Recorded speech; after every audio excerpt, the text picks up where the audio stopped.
La palabra de Dios es viva y es eficaz. Se nos presenta como una lámpara que alumbra nuestro camino. Es como un manual de instrucciones para nuestro día a día. Y a través de ella podemos descubrir y entender el plan que Dios tiene para nuestras vidas. Te invitamos a escuchar la siguiente reflexión y estamos convencidos te será de mucha bendición. Disfrútala. En este día quiero compartir sobre las 30 palabras más famosas de toda la Biblia. ¿Ya sabes cuáles son? Estas palabras han transformado la vida de millones y millones de personas.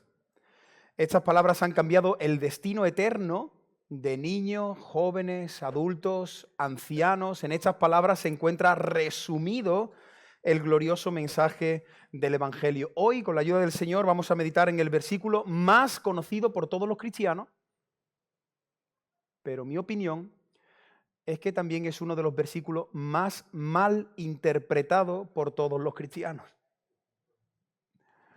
El título de este mensaje es Amor por el mundo. Amor por el mundo. Y te invito a que vengas conmigo al Evangelio de Juan y al capítulo 3. Mientras buscas Juan capítulo 3, vamos a estar principalmente estudiando un solo texto, pero a lo largo de la predicación vamos a hacer referencia a todo el contexto. Así que necesito, por favor, que tengáis vuestras Biblias abiertas en Juan capítulo 3. El título de este mensaje es Amor por el mundo y el texto en el que nos vamos a estar centrando, poniendo toda nuestra atención, es el versículo 16. Lo hemos hecho en el primer turno. ¿Os parece si lo hacemos también en el segundo? ¿Qué os parece si lo leemos juntos? Esto es algo que a veces se hacía, ¿no? Leer los textos juntos como congregación. Así que me podéis acompañar. Juan capítulo 3, 16, leemos todos juntos. Porque de tal manera amó Dios al mundo que ha dado a su Hijo unigénito para que todo aquel que en Él cree no se pierda, mas tenga vida eterna. Amén. Estas palabras se encuentran ubicadas en el contexto de una conversación. Siempre que leemos la Biblia hay que entenderla dentro del contexto. Y la situación, por si alguien no se acuerda o no conoce lo que sucedió en Juan capítulo 3, es que Jesús, el Hijo de Dios, estuvo teniendo una conversación muy profunda y privada con un hombre llamado Nicodemo. Era un hombre fariseo, era un maestro de Israel y él tenía una inquietud en su corazón, cómo ser salvo, cómo heredar la vida eterna. Así que la conversación de Jesús con Nicodemo es sobre la salvación y sobre la regeneración. ¿Qué es esto de la regeneración? La regeneración es el nuevo nacimiento, la obra que Dios hace en el interior del ser humano. Y te resumo la conversación que tuvo Jesús con Nicodemo bajo la luz de la luna en el silencio de la noche, porque dice que este hombre buscó a Jesús por la noche. Y Jesús, te lo parafraseo, lo que le resumió fue lo siguiente. Le dijo: Nicodemo, tú necesitas nacer de nuevo. Y esto que te acabo de decir, Nicodemo, esto es una obra soberana que realiza mi Padre, el Dios Padre, en el corazón de aquellos que Él quiere salvar por medio de la persona del Espíritu Santo. Eso es el nuevo nacimiento. Y esto que acabo de decir, necesito que estéis muy atentos porque esto es clave. Esto es fundamental para entender Juan 3:16. A veces no entendemos Juan 3:16 porque no entendemos el contexto y se nos olvidan las palabras de Jesús a Nicodemo. Más adelante vamos a volver a la conversación, pero ahora vamos a desmenuzar Juan capítulo 3, versículo 16. He sacado 4 puntos de este versículo, así que si estás anotando, el primer punto lo he titulado El extraordinario amor de Dios. El extraordinario amor de Dios. Cuando leemos las primeras palabras de este versículo, podemos caer en el error de poner nuestra mirada en el mundo. Muchos creen que Dios amó al mundo porque las personas que habitan en el mundo pues son muy valiosas, son muy especiales y entonces de tal manera ha amado Dios a las personas del mundo. Lamentablemente este versículo se ha malinterpretado y se habla muchas veces desde una visión muy humanista, muy egocéntrica, donde el protagonista son las personas. Creemos que los habitantes del mundo, a veces yo he escuchado predicaciones donde parece que Dios está salvando a gente que tienen un valor incalculable y que las personas son tan valiosas y las personas son tan especiales para Dios que Él decidió entregar a su Hijo. Pero cuidado cuando ponemos el foco en las personas, porque el foco no tiene que estar en las personas. Cuidado cuando el mensaje del Evangelio gira alrededor de las personas. El Evangelio no gira alrededor de las personas, el Evangelio gira alrededor de Dios. Él es el protagonista, Él es el dador, Él es el misericordioso, Él es el protagonista, Él es el Evangelio, Dios es el Evangelio. En este texto de Juan 3:16, lo realmente increíble es que Dios decida amar al mundo. Eso es lo que nos tiene que sorprender. Lo que nos tiene que maravillar es que Dios decida amar al mundo. Y amigo y amiga que hoy nos estás escuchando aquí o luego esta predicación por YouTube, quiero decirte con todo mi amor, con todo mi respeto y con todo mi cariño y con todo mi tacto que no eres un campeón. No eres una maravillosa persona, aunque te lo haya dicho tu abuelita desde pequeño. No eres un ser muy especial. La Biblia enseña de principio a fin, de tapa a tapa, que somos pecadores. Eso es lo que enseña la Biblia. No somos buenos, no somos justos, no somos inocentes. La Biblia dice que todos aborrecemos a Dios, que todos somos sus enemigos. La Biblia dice que somos malos, somos culpables y por lo tanto merecemos la ira y el justo castigo de Dios. Amén. Esta es la condición en la que nos encontramos. Esta es la terrible realidad que nos espera. Te lo resumo. Somos pecadores y merecemos el infierno. La Biblia dice, la Biblia le hace una radiografía a la humanidad y a todos nos coloca en el mismo terreno. Somos pecadores y merecemos el infierno. Dios realmente amó solo a dos personas buenas. ¿A dos? Dios amó solo a dos personas buenas que estuvieron en el planeta Tierra, a Adán y a Eva antes de la caída del pecado. Cuando Dios terminó toda su obra, hay un estribillo que se repite y dice Dios, todo es bueno, todo era bueno en gran manera. Dios amaba, Dios sonreía, Dios disfrutaba con Adán y con Eva en el tiempo en el que estuvieron en el Edén. Esto es muy interesante, he estado pensando mucho en esto, no sé si alguna vez habías pensado en esto, pero cuando Dios creó a Adán y a Eva, Él los amaba. ¿Por qué? Porque ellos no eran pecadores. Dios paseaba con ellos, Dios sonreía. Pero ¿qué sucedió en el momento que ellos pecaron? Creo que la gran mayoría sabéis lo que sucedió. En el momento que ellos pecaron, ¿qué hizo Dios con los que amaba? Los echó de casa, los expulsó. Fuera, no puedo estar con vosotros. Algunos que no entienden bien al Señor y no entienden bien la condición del ser humano pueden decir, pero qué radical, no les pudo dar otra oportunidad, no pudo meter el pecado bajo la alfombra, qué radical. No, es que es radical, es que es santo. Es que lo que nos pasa es que no entendemos, hemos hecho un Dios de caricatura. La historia y la religión nos han presentado un Dios que no es el Dios verdadero, no es el Dios de la Biblia. Dios es muy santo y Él no puede estar unido al pecado. Trata de unir al fuego con el hielo. Dos naturalezas diferentes. Dios es absolutamente santo y Él no puede habitar con el pecador, pero algunos dicen, Moisés, pero no hay una frase, ya no sé si es una frase o es un versículo, porque a veces lo mezclamos todo. Hay gente que piensan que algunas frases son versículos y yo he escuchado a algunas personas que dicen, Moisés, pero ¿y esta frase que no sé si es un versículo, no? Que dice que Dios aborrece al pecado, pero que ama al pecador. ¿Habéis escuchado esa frase? Dios aborrece al pecado, pero ama al pecador. Eso no es cierto, eso es una herejía. Bórralo de tu mente ahora. Eso no es cierto, que Dios ama al pecador, pero aborrece al pecado. Eso no lo vas a encontrar en la Biblia. Es una frase muy bonita que se ha metido ahí y que muchos la dan por cierto, pero lo que dice el Salmo 5 y el Salmo 7 es que Él, Dios Santo, aborrece a todos los que hacen iniquidad. Y el 7:11 dice, Dios está airado contra el impío, ¿cuándo? Todos los días. Eso es lo que dice la Biblia, de cómo Dios ve a los pecadores del mundo. El Dios 3 veces santo no puede tener comunión con los pecadores, de la misma manera que ninguna persona del planeta Tierra puede subirse a un cohete o a una nave espacial y decir, a ver cuánto me acerco al sol, a ver cuánto me acerco al sol. El Elon Musk ha inventado para que podamos acercarnos, y ¿sabes qué le va a pasar a la persona que trate de acercarse al sol? Que la intensidad del sol te fulminará. Y si tú intentas acercarte al Dios 3 veces santo, su santidad te fulminará. ¿Entendéis el ejemplo? No te puedes acercar al sol, no te puedes acercar al Dios 3 veces santo.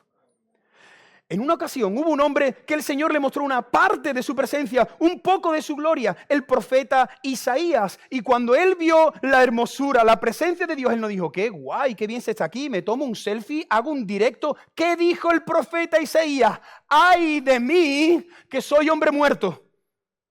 Él entendió cuando vio a Dios, su santidad, y se miró a él, dijo, hoy muero, hoy es el día de mi muerte. No dejes que la voz de esta sociedad, que te dice hasta en el champú que tú lo vales,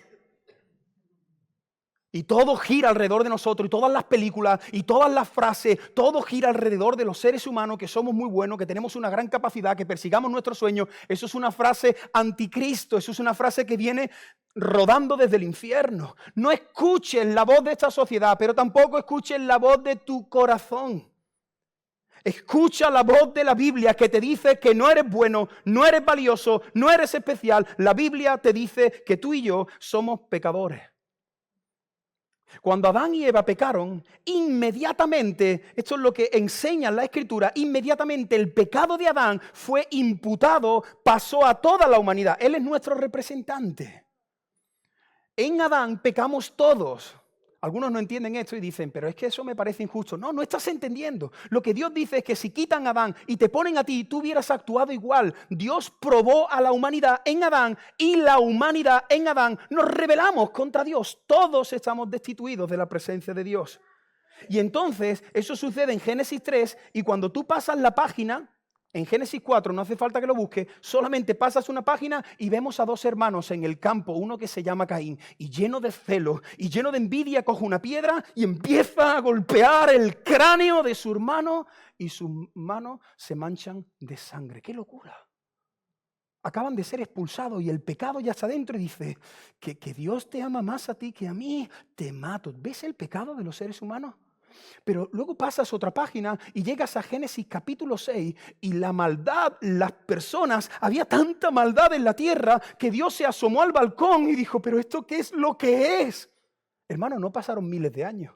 Fueron expulsados de la presencia y el pecado empezó a destrozarlo todo. Mira lo que Dios dijo cuando miró desde el cielo a la humanidad en Génesis 6. Mira qué fuerte cómo lo describe. Y vio el Señor que la maldad de los hombres y mujeres de la humanidad era mucha en la tierra. Y que todo designio de los pensamientos de su corazón solo era, mira cómo lo describe, solo era de continuo el mal. Qué versículo más triste, versículo 6, donde el Señor no se arrepiente como nosotros porque Él sabía lo que iba a pasar. Esto simplemente expresa los sentimientos de Dios. Y se arrepintió el Señor de haber hecho al hombre en la tierra. Y le dolió en su corazón. Por eso dijo el Señor, borraré de la tierra a los hombres que he creado, pues me arrepiento de haberlos hecho. Por cierto, si en el versículo siguiente Dios hubiese hecho esto, Dios hubiese con su dedo índice aniquilado al planeta Tierra, en ese momento que Él acaba con toda la humanidad, en el cielo los ángeles hubieran cantado, Santo, Santo, Santo es el Señor.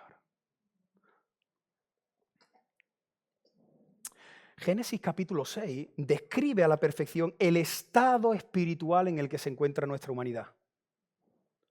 Por cierto, ¿tú crees que Génesis 6, las personas de Génesis 6 son más malas que las del 2025? No. Y ese es el problema.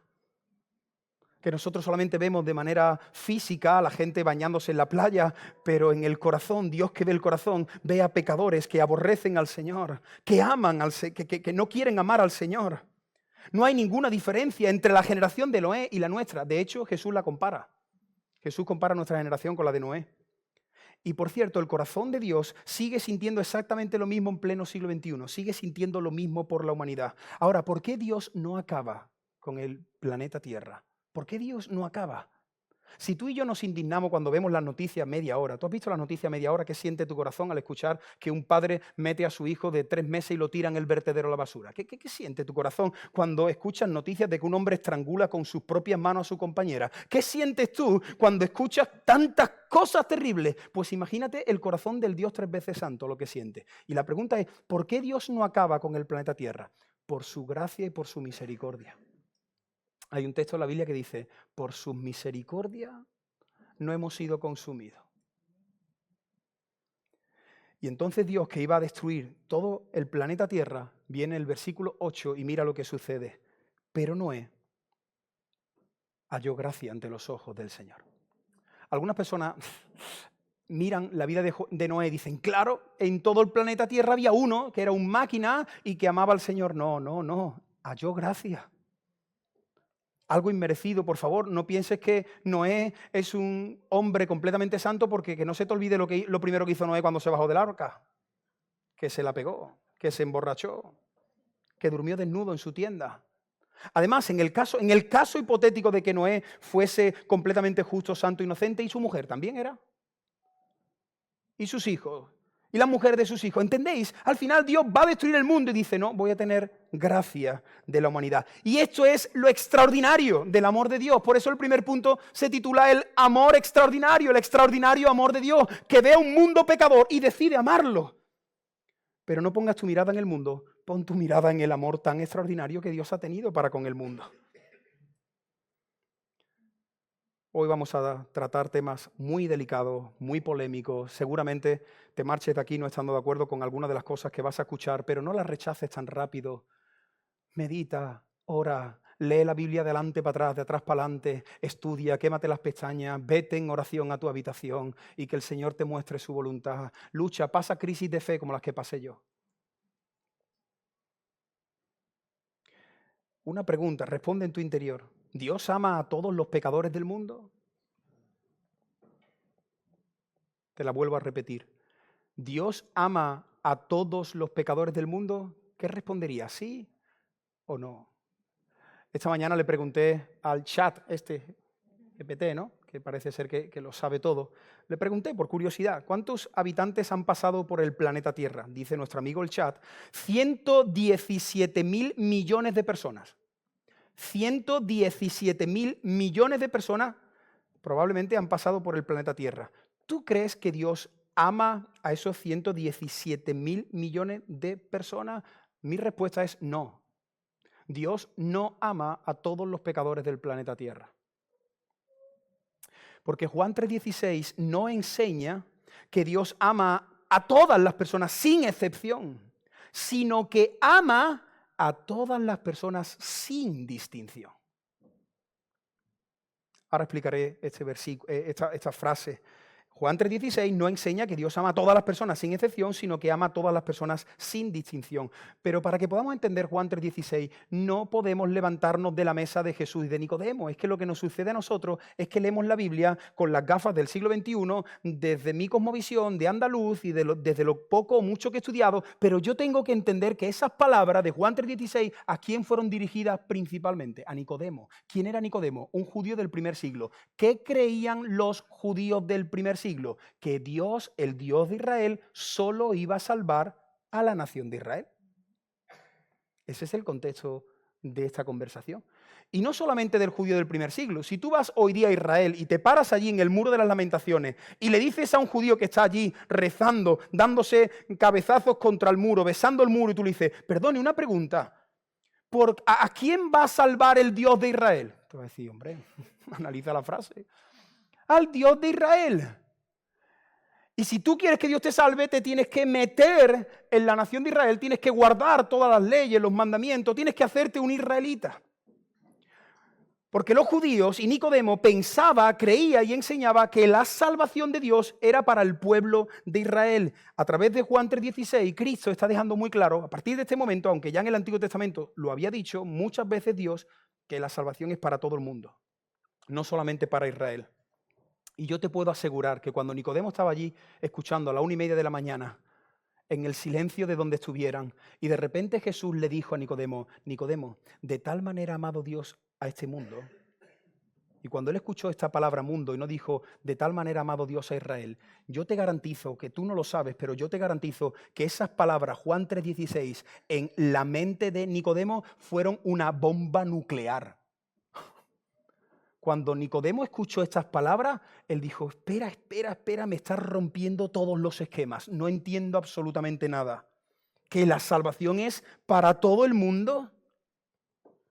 Este texto no enseña que Dios ama a todas las personas, sino que ama a personas de todas las partes del mundo. Te lo repito, Juan 3:16 no enseña que Dios ame a todas las personas del planeta Tierra, sino que ama a personas de todas las partes del mundo. ¿Tú te has dado cuenta que en el Nuevo Testamento hay un estribillo que se repite? Y hay en muchas cartas que se dice de toda tribu, lengua, raza y nación. ¿A que sí? De toda tribu, lengua, raza y nación. Y vi una gran multitud de toda tribu, lengua, raza y nación. ¿Qué significa eso? Claro, el judío está entendiendo. Ahora Dios está abriendo la salvación y va a salvar a personas de toda tribu, lengua, raza y nación. Bendito sea el Señor. La Biblia enseña que Dios en su soberanía eligió salvar a un pueblo antes de la creación del mundo. Antes que Dios dijese, sea la luz, como Él sabía todo lo que iba a pasar, porque a veces nosotros creemos que Dios fue solucionando problemas según iba sucediendo los acontecimientos. Eso no es así. Dios, que es atemporal, Él sabía que si creaba a los seres humanos se iban a comer el fruto y Él iba a tener que entregar a su Hijo. Así que Dios vio todo y dijo, estoy dispuesto a hacerlo. Pero como sé que todos me van a dar la espalda, yo voy a salvar un pueblo para mí. Así que Dios en la eternidad, antes de decir sea la luz, pensó en ti.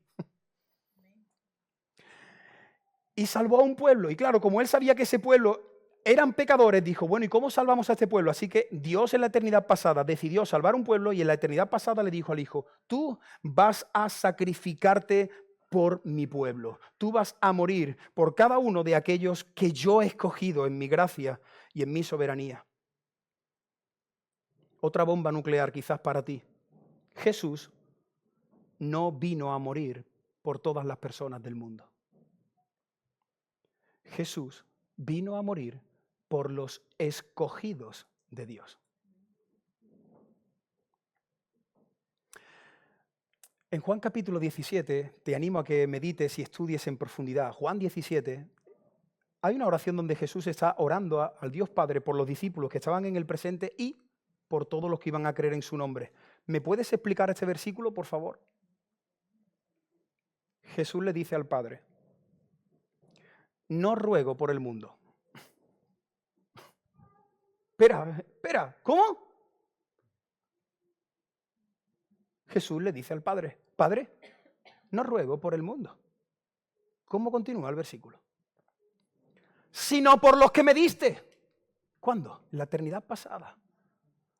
No ruego por el mundo, sino por los que me diste. Y continúa y dice, ¿por qué? Porque tuyos son. Bendito sea el Señor. Muchos cuando escuchan estas palabras, cuando escuchan estas verdades, ¿sabes qué es lo primero que viene a nuestra mente cuando escuchamos que Dios no ha amado a todo el mundo y que Dios ama a sus escogidos? Lo primero que viene a la mente es Dios es injusto. El apóstol Pablo sabía que ese es el pensamiento que le va a venir al ser humano. Por eso en Romanos capítulo 9, cuando empieza a argumentar todo esto, dice, Dios no es injusto. ¿Acaso le dirá el trozo de barro al alfarero, ¿por qué me has hecho cuchara, taza o vasija? No, el alfarero, ¿qué hace el alfarero? Él coge el barro y él tiene la soberanía. Él decide qué hacer con el trozo de barro. Y claro, cuando nosotros escuchamos esto, ¿qué viene a nuestra mente? Dios es injusto. Pero no, hermano, cambia esa frase, por favor. Porque Dios no es injusto, Dios es misericordioso. Dios es misericordioso. Porque cuando Él creó a la humanidad escupimos en su rostro. Aquellos que tenían el libre albedrío escucharon a la voz del diablo que le decían, si tú comes del fruto, tú serás tu propio Dios. Ya no vas a tener que depender de Dios. Se acabó esto de tener que estar obedeciendo a este ser trino. No, tú eres el propio dueño y señor de tu alma. Y el ser humano, tú y yo, nos rebelamos contra el Creador. Le dimos la espalda. Dios no es injusto porque todos nosotros somos pecadores, somos culpables. Todos nosotros nos rebelamos contra Dios en el huerto del Edén. Dios es misericordioso y Dios es soberano en su salvación. ¿Sabes qué nos pasa a las personas del siglo XXI? Que golpea nuestro orgullo de que Dios haga lo que Él quiera. ¿Y sabes qué? Prefieres tú hacer lo que tú quieras. Porque en esta historia alguien tiene que ser el soberano. O es Dios o eres tú. Yo decido escogerte o yo decido no escogerte, pero aquí se trata de mi voluntad, que fue lo que el diablo le dijo. Tú serás Dios, tú mandarás. Pero no te equivoques, el único soberano es Él. Y Él es el que decide amar a quien quiera. Todos nosotros nos hemos rebelado contra Dios y Dios dice en su palabra, yo tendré misericordia de quien yo tenga misericordia. Y ahora viene el mensaje más impresionante, más hermoso que vas a poder escuchar tus oídos a lo largo de toda tu vida. Dios para salvar a pecadores, Dios para salvar a gente muy mala, para salvar a aquellos que le aborrecíamos, que éramos sus enemigos, ha dado a su Hijo unigénito. La segunda parte, de tal manera ha amado Dios a gente pecadora, que ha entregado a su Hijo unigénito. Segundo punto, Dios tiene un amor tan extraordinario por pecadores que lo que hace Dios es enviar a su Hijo para morir por los que no valíamos nada. El verdadero amor no consiste en palabras, el verdadero amor consiste en acción. ¿Cuántas veces en las bodas se escuchan que los novios se dicen palabras súper, hiper, mega hermosas? Eso está muy bonito para el vídeo y para el recuerdo. No estoy diciendo que no se haga, pero que lo que una esposa quiere es que su marido luego le ame en el día a día. Y que lo que un esposo quiere es que su mujer le ame y le respete en el día a día. De nada sirve prometerle el día de la boda que le vas a bajar cada día una estrella y ponerla a sus pies. Uy, qué bonito. Pero luego no te sacrificas y le ayudas a fregar. De nada sirve. Porque el verdadero amor es acción, no son palabras. Y Dios amó de tal manera que no solamente lo dejó escrito, Él amó de tal manera que dio lo más valioso que ha existido en la eternidad, a su Hijo Jesucristo. A veces cuando escucho el Evangelio desde diferentes lugares, la calle, los púlpitos, y espero que no lo hagáis así, cuando presentamos el Evangelio, a veces parece que le estamos diciendo a la persona que Dios la ha amado tanto a esa persona porque es tan especial, y yo he escuchado a veces, Dios te ama tanto, tú eres tan especial, que no, mira esta frase, dale la vuelta, Jesús no murió por ti porque eres especial, eres especial porque Jesús murió por ti. Una es humanismo, la otra le da mucha gloria a Dios. ¿Lo estáis entendiendo? ¿Me estoy explicando? Cuando Dios miró desde el cielo al mundo, no vio a gente especial. Lee Génesis 6.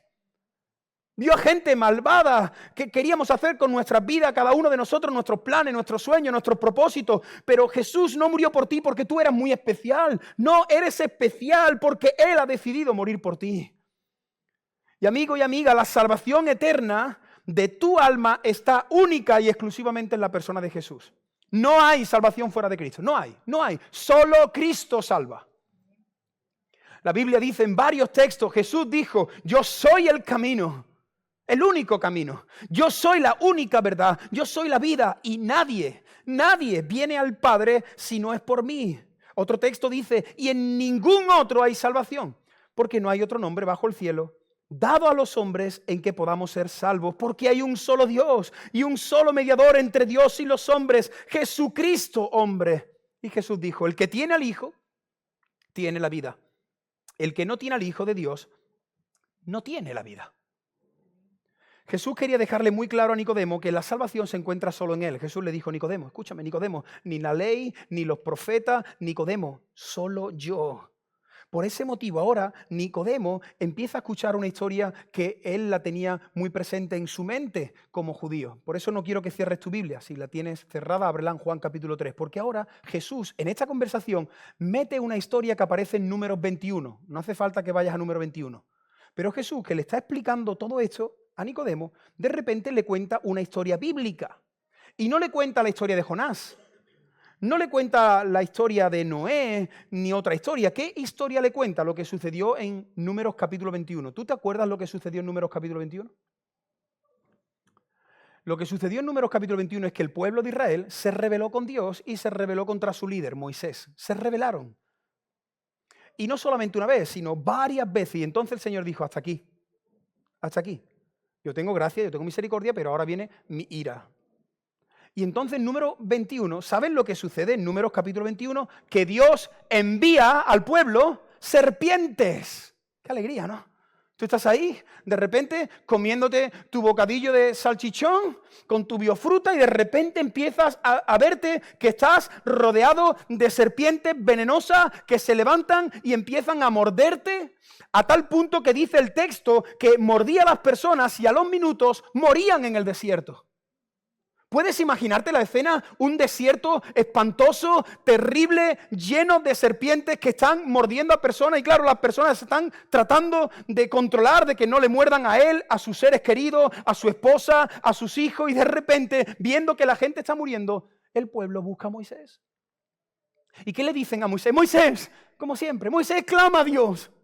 Clama a Dios, por favor, que nos libre de las serpientes venenosas. Y Dios le dice a Moisés que haga algo que es un poco extraño. ¿Os acordáis lo que Dios le dijo a Moisés que hiciera?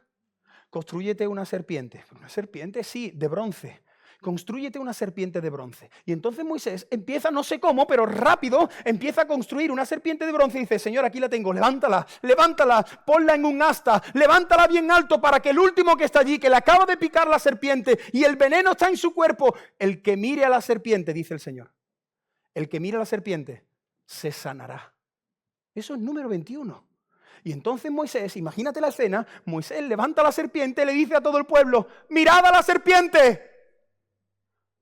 A todo el que le haya picado una serpiente, a todo el que tenga el veneno de la serpiente en su cuerpo, por favor, mirad a la serpiente y seréis sanos. Esto era una cuestión de fe.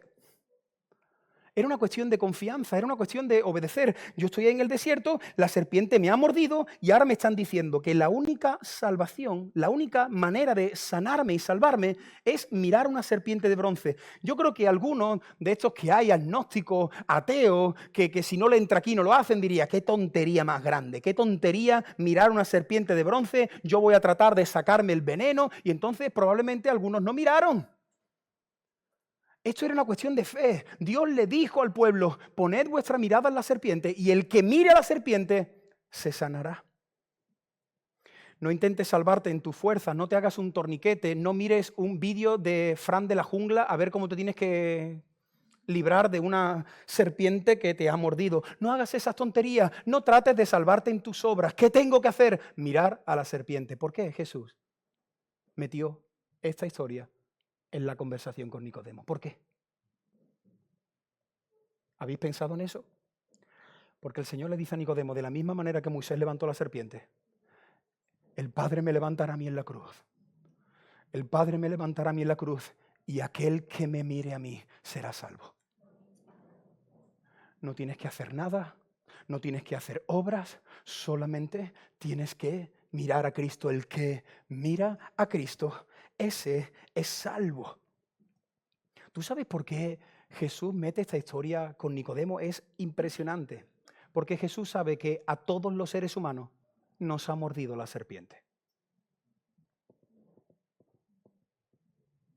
¿Te suena una serpiente mordiendo? ¿Te suena una serpiente haciendo algo a los seres humanos? No en el desierto, sino en un huerto. Une los puntos de la Biblia. ¿Qué pasó en el huerto? Que una serpiente mordió a toda la humanidad. Y amigo y amiga, quiero decirte que el veneno del pecado está corriendo por tu cuerpo. Todas las personas que salen del vientre de una mujer, todo hombre, mujer, niño y niña, viene infectado del veneno del pecado. te estás muriendo en vida. Estás muerto espiritualmente y cuando tu corazoncito deje de latir, vas a morir eternamente. Eso es terrible. Es la peor de todas las noticias que te pueden dar en tu vida. Pero la mejor de todas las noticias es que si miras a Cristo, serás salvo. ¿Qué tengo que hacer? Mira a Cristo. En cierta ocasión, en el profeta Isaías, Dios le dijo al pueblo, mirad a mí. Mirad a mí. ¿Y qué? Y sed salvos. Dicen que este fue con el versículo con el que se convirtió Spurgeon,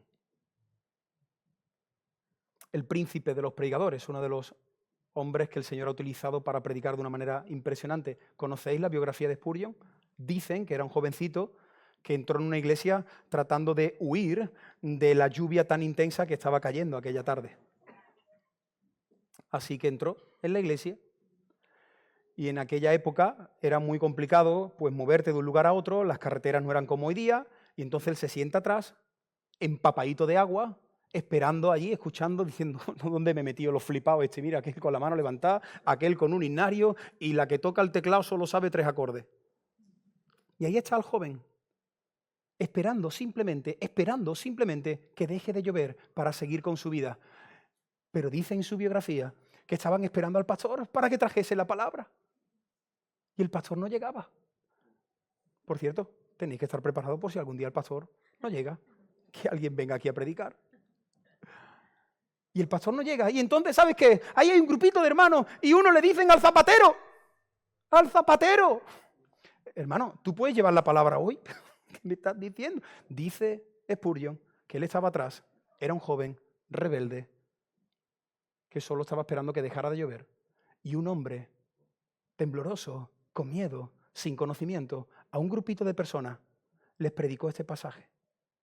Abrió su Biblia y dijo, mirad a mí y sed salvos. ¿Y sabes qué hizo el zapatero? Se vino arriba y dijo, joven, que me estás escuchando, míralo a él y serás salvo.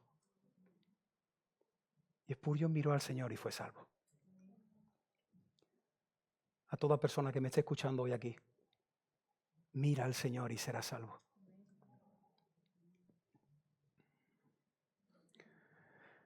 Muchos de los que estáis aquí seguramente conocéis Juan 3:16 desde que erais niños. ¿Tú te has hecho alguna vez una pregunta y es, ¿por qué Jesús se compara con una serpiente? Porque al final se está comparando él con una serpiente. Está diciendo, de la misma manera que Moisés levantó a la serpiente, yo también seré levantado. ¿Por qué Jesús, en vez de compararse con una serpiente en el desierto, por qué no se compara, no sé, con la paloma del arca? ¿No es más bonita una paloma en alto?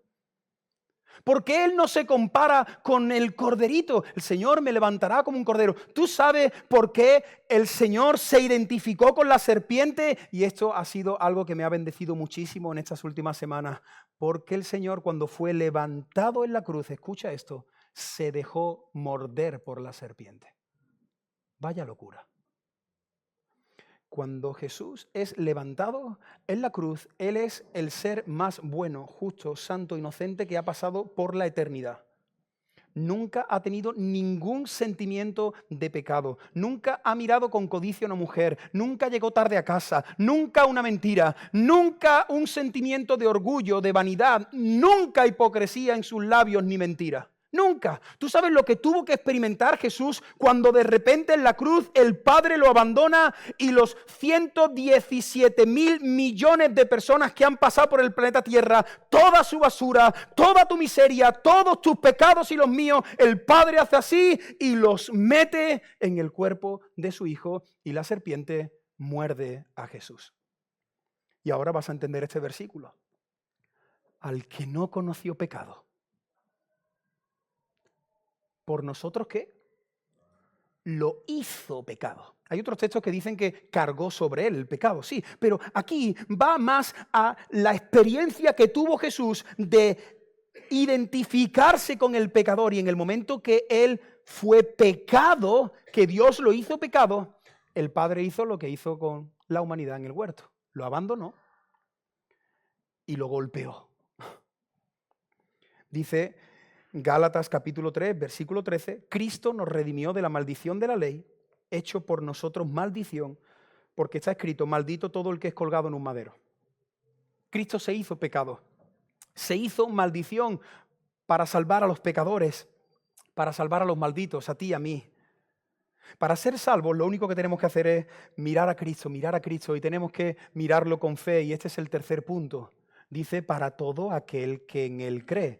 De tal manera amó Dios al mundo, el extraordinario amor de Dios, que ha dado a su Hijo unigénito, el medio que Dios ha utilizado. Y ahora el tercer punto dice, para todo aquel que en Él cree, para todo aquel que mira a Cristo. ¿Qué sucede? Que muchos al leer Juan capítulo 3, versículo 16, enseñan que la salvación está disponible para todas las personas del mundo. Y muchas veces hemos escuchado que son las personas las que deciden poner su fe en Cristo. ¿Te suena esto de algo? ¿Lo has escuchado quizás con este ejemplo? Dios ha enviado un regalo a este mundo. ¿Os suena este ejemplo? Dios ha enviado un regalo a este mundo. ¿Se lo ha enviado a quién? A todas las personas del mundo. Y ahora son las personas las que deciden coger el regalo o no. Cuando explicamos el Evangelio así, lo que nos pasa es que se nos está olvidando la primera parte de la predicación. Se nos está olvidando cómo están las personas, y las personas están muertas espiritualmente. Ofrécele un regalo a un muerto. Quédate la tarde ahí esperando a ver si levanta la mano. Vete al cementerio y regálale a todos los muertos que estén allí. Dile que el que levante su mano se lleva tu último iPhone. Trata de convencerlos, trata de poner música de fondo, trata de gritar o decirlo de manera suave. No pueden, porque estamos muertos. Y un muerto no tiene fe, un muerto no puede decidir. No entendemos que las personas desde Génesis capítulo 3 ya no tienen libre albedrío porque perdieron el libre albedrío en el huerto. El ser humano tiene libre albedrío para todo menos para escoger al Señor. Tú tienes libre albedrío para escoger dónde sentarte, qué ropa ponerte y a la persona a la que le vas a poner el anillo en el dedo. Tú tienes libre albedrío para muchas cosas, para qué estudiar, para qué comer esta tarde, muchas cosas. Pero el ser humano espiritualmente no tiene la capacidad de escoger al Señor, porque si la salvación de nuestras almas dependiera de las personas, nadie sería salvo. Porque la Biblia enseña, y yo creo que todos decimos amén, que la salvación es del Señor. ¿De quién es la salvación? Del Señor.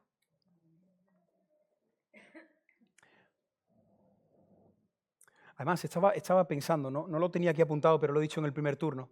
Creo que lo he dicho en este momento. Imaginaros que sí,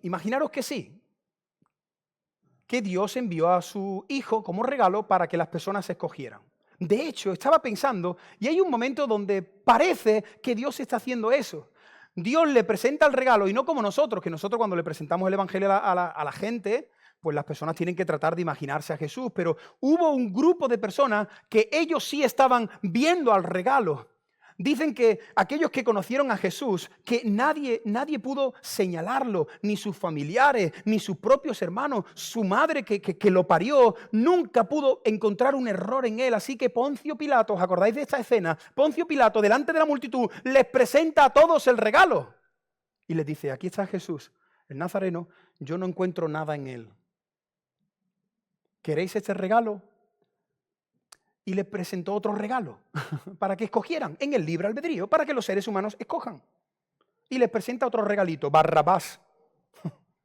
¿Os acordáis? Y entonces la humanidad, en ese libre albedrío, el cual yo no creo que la humanidad tenga, pero imaginaros que tiene ese libre albedrío, la humanidad tuvo la oportunidad de escoger. ¿Entre quién? Entre Jesús el Nazareo, el que está diciendo que es Dios y todo eso, pero que no ha hecho nada malo y que lleva 3 años revolucionando el mundo, sanando, abrazando, teniendo misericordia y liberando endemoniados. Aquí lo tenéis, al regalo de Dios, y Barrabás, que en el momento que os lo deje libre, a meteros en casa porque es peligroso. ¿Tú sabes lo que hizo el libre albedrío? ¿A quién queréis? ¿Y sabes qué gritó la multitud? ¡Barrabás! ¡Barrabás! ¡Barrabás! Y Pilato abrió los ojos y no daba crédito porque el mundo rechazó el regalo. Y entonces dice, vale, pues toma, Barrabás. Y entonces él, que estaba, por cierto, cuando lo presentó, estaba destrozado de latigazos, escupitajos y golpes. Y dijo, bueno, ¿qué hacemos? Lo dejamos ya así, que se vaya a reventar para su casa, pero la multitud no terminó ahí y siguió gritando. ¿Qué gritó la multitud con el regalo? ¿Qué gritó la multitud con el regalo? Crucifícale, crucifícale. ¿Ves el libre albedrío o no lo ves?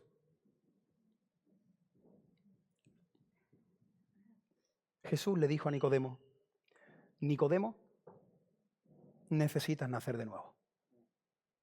¿Te has dado cuenta? Por cierto, si lo estás haciendo así, no lo hagas más. ¿Te has dado cuenta que Jesús no le dice a Nicodemo, Nicodemo, necesitas creer? Nosotros a veces le decimos a la persona, tú tienes que creer, dice la persona. ¿Y eso me lo pido por Amazon? ¿Cómo se obtiene el creer? No le digas a una persona, tú tienes que creer. Pídele al Señor que toque el corazón para que crea. Dile a la persona, arrepiéntete. Y si la persona se arrepiente, entonces que el Señor ha hecho algo en su vida. Pero no le pidas a un ciego que te lea. Jesús no le dice a Nicodemo, necesitas creer. Le dice, necesitas nacer de nuevo. Nicodemo, para que puedas creer, primero necesitas nacer. Y aquí viene la clave que te dije al principio, que es súper importante para que podamos entender eso. Y el nuevo nacimiento es una obra que realiza el Espíritu Santo. Por eso Dios le dice a Nicodemo, Nicodemo, que esto no se trata de ti, que esto no es que tú lo intentes y vengas 3 meses a la iglesia. No, Nicodemo, escucha, esto es algo que hace Dios Padre por medio del Espíritu y compara el Espíritu con el viento. Y le dice, Nicodemo, el Espíritu es como el viento. ¿Quién le da órdenes al viento? ¿Alguien aquí tiene la capacidad para los días de levante cambiar el levante por el poniente? Que levante la mano porque te vas a hacer millonario. ¿Alguien tiene la capacidad de darle órdenes al viento? No, pues de la misma manera nadie tiene la capacidad de decirle al Espíritu Santo lo que tiene que hacer, porque el Espíritu Santo, que es Dios, Él es soberano, Él es misericordioso y Él trae convicción de pecado cuando quiere y como quiere. Y le pido a Él que lo esté haciendo ahora. Que mientras yo predico, Él esté abriendo mentes, abriendo corazones, haciendo fácil aquello que parece difícil. El Espíritu Santo de Dios trayendo convicción de pecados, abriendo ojos espirituales en esta sala, o la persona que esté viendo esta predicación y esté pensando en suicidarse, o su vida esté reventada y estés en un coche o estés en tu habitación llorando, yo le pido al Espíritu Santo de Dios que Él sople vida. Y si el Espíritu Santo toca, entonces tendrás fe. ¿Qué pasa? Que es que esto sucede al instante, por eso hay tanta confusión. Hay gente que dice, es que yo creí. Sí, es verdad, tú creíste, pero pudiste creer cuando naciste de nuevo. Es todo en un chasquido, todo se produce en el mismo instante, pero mi posición teológica es que primero naces de nuevo y crees. Dios toca tu corazón y crees. Porque incluso aquellos que dicen, yo creí en el Señor, no digas tanto yo, por favor. Siempre la gloria a Dios, siempre, siempre la gloria a Dios. No digas yo, que nos encanta el yo. Yo decidí seguir al Señor, yo le entregué mi vida al Señor, yo lo acepté. No, cambia el yo por Él. Le da mucha más gloria. Él me tocó, Él me salvó, Él me buscó, ¿verdad? Le da mucha más gloria. Además, si tú has tenido fe, mira lo que dice Efesios capítulo 2, permitidme que lo vuelva a leer. Sé que es un texto que ya conocemos, pero es que dice la Biblia, porque por gracia sois salvos por medio de la fe. Pero es que el texto ahora continúa y te dice cómo has obtenido la salvación por gracia a través de la fe. Y te dice el texto, ¿y esto qué? Lo que acabo de decir. Y esto, lo que te acabo de mencionar, gracia y fe, esto no procede de vosotros, sino que es un don de Dios. Si estás aquí y crees en Cristo, dale gracias al Señor porque Él te ha dado el don para creer. Necesitamos la fe que salva. Necesitamos la fe que cree, que confía, que descansa en Cristo. Porque lo importante no es tener fe, lo importante es tener fe en Cristo. Hay mucha gente que tiene fe. ¿No conoces a gente con fe? Claro. Hay gente que tiene fe. Fe en Dios, fe en las vírgenes, fe en los santos, fe en sí mismo. Nicodemo tenía fe. Mira el versículo 2, la fe que tenía Nicodemo. Dice, maestro, sabemos que has venido de Dios. Tenía fe. Sabemos que has venido de Dios como maestro. Porque nadie puede hacer estas señales que tú haces si no está Dios con él. Nicodemo tenía una fe. Nicodemo pensaba que Jesús era un maestro más y él pensaba que Dios estaba con él, que Dios lo estaba bendiciendo. Por eso Jesús estaba haciendo tantas obras y señales. Pero de repente Jesús mira a Nicodemo y le dice, Nicodemo, escúchame. Nicodemo, que yo no soy un maestro. Está bien, si me quieres llamar maestro, pero yo no soy un maestro. Nicodemo, mírame a los ojos. Yo soy el Eterno. Aquellos que estamos viendo la serie de Chosen, trata de imaginarte esa conversación donde Jesús mira a Nicodemo y le dice, mira Nicodemo, escúchame. Nicodemo, que Dios no está conmigo, que yo soy Dios. Nicodemo, escúchame, que no, Dios estaba con Jeremías, con Isaías, pero que no es lo mismo, Nicodemo. Mírame, Nicodemo, yo soy Dios que me he puesto una túnica. Nicodemo, yo soy el Señor. Estás hablando, Nicodemo, por si todavía no lo has pillado, Nicodemo, estás hablando con el Salvador del mundo. Yo te pregunto a ti, si todavía estás atento a la predicación, ¿quién es Jesús para ti? ¿Quién crees que es Jesús? ¿Es Jesús tu Señor? ¿Es Jesús tu Salvador? Porque si tú realmente reconoces que Jesús es tu Señor y Él es tu Salvador, entonces, como dice Romanos capítulo 10, versículo 9, si confesares con tu boca que Jesús es el Señor y creyeres en tu corazón que Dios le levantó de los muertos, serás salvo. Por creer. Lo que pasa es que cuando el versículo dice para todo aquel que cree, lo que está diciendo el versículo se refiere a cualquier tipo de persona que crea será salva. No para todas las personas que pueden creer, no, sino para todo tipo de personas. Da igual cuál sea tu clase social, tu nacionalidad, el color de tu piel, da igual lo terrible que haya sido tu historia. Si hay alguien aquí que vive atormentado por la mochila de pecado que llevas sobre tus espaldas, mira al Señor y serás salvo. Él te perdona. Tus faltas son muchas, tus pecados son muchos, pero su gracia es mayor. La salvación es para todo aquel que cree en Cristo. Da igual tu color de piel, tu clase social, da igual. Para todo aquel que cree. Si el Señor pone el don de la fe en tu corazón, entonces tú serás salvo. Por eso Juan 3:16 termina recordándonos que para aquellos que hemos tenido nuestra fe en Cristo, seremos salvos, pero aquellos que no creen, tendrán un camino de perdición. Dice el texto, para todo aquel que en él cree, no se pierda, mas tenga vida eterna. El cuarto punto es perdición o vida eterna.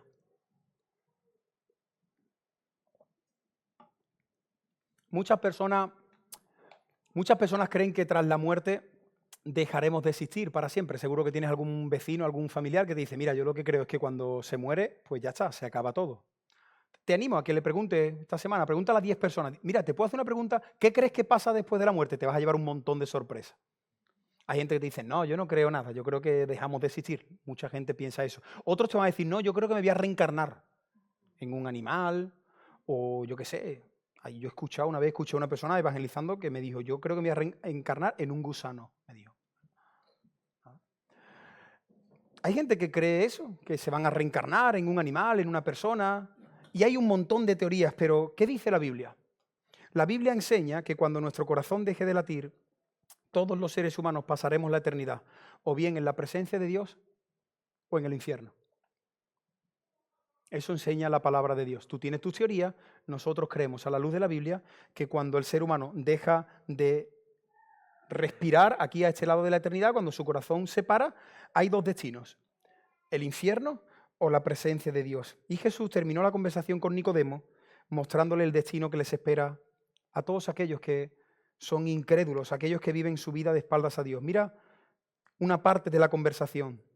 A continuación, después del versículo 16, Jesús dice, porque no envió Dios a su Hijo al mundo para condenar al mundo, sino para que el mundo sea salvo por él.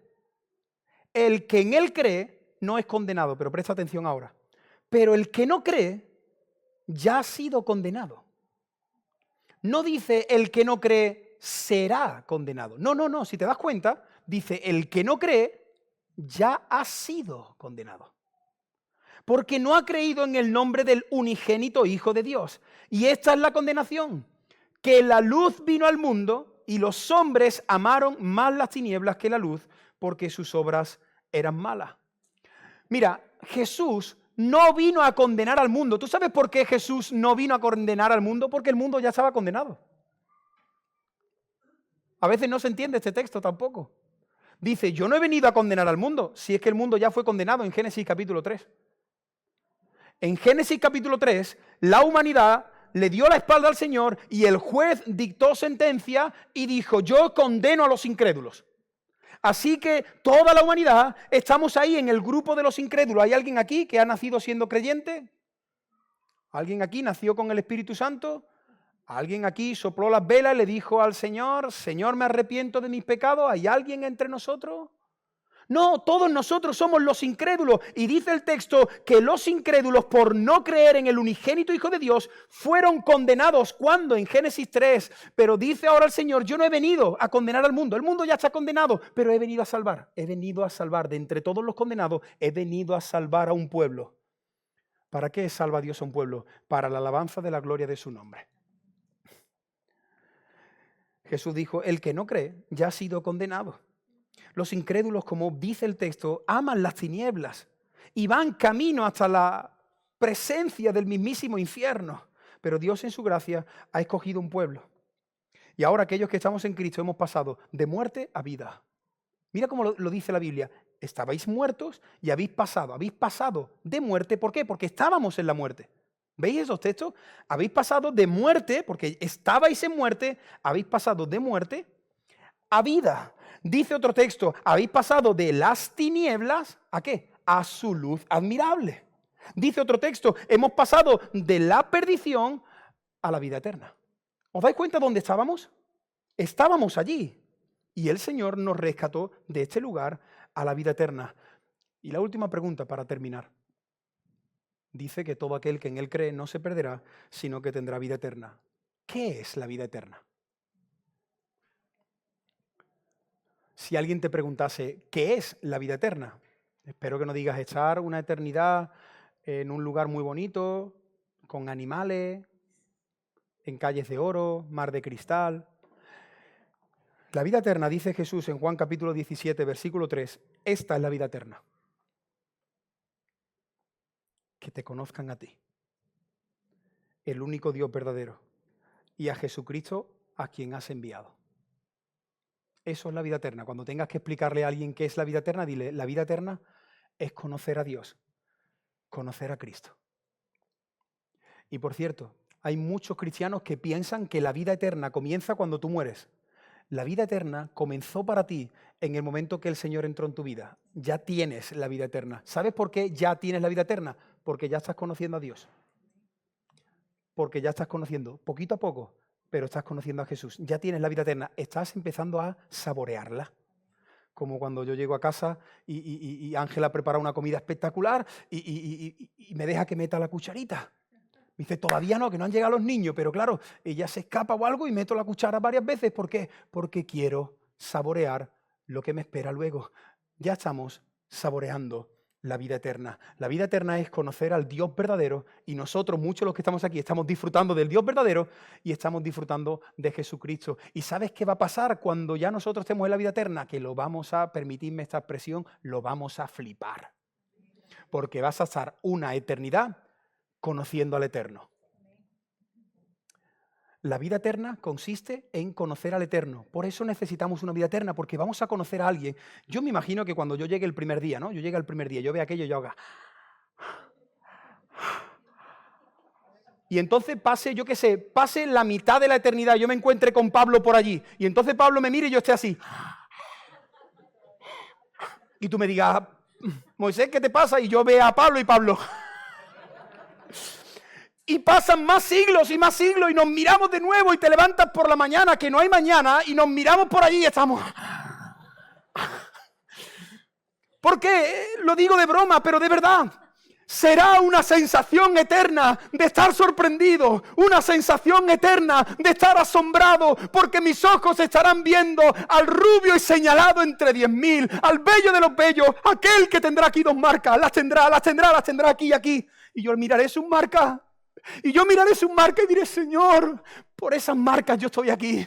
Por esas marcas yo estoy aquí y estaré asombrado y disfrutaré de caminar con el Dios Trino y disfrutaré de verte y estaremos con un brillo especial. Estaremos contentos, estaremos así por toda la eternidad. Disfrutando de alguien que es eterno, que siempre te estará sorprendiendo. Nunca vas a decir, pues ya lo he visto. No, siempre así.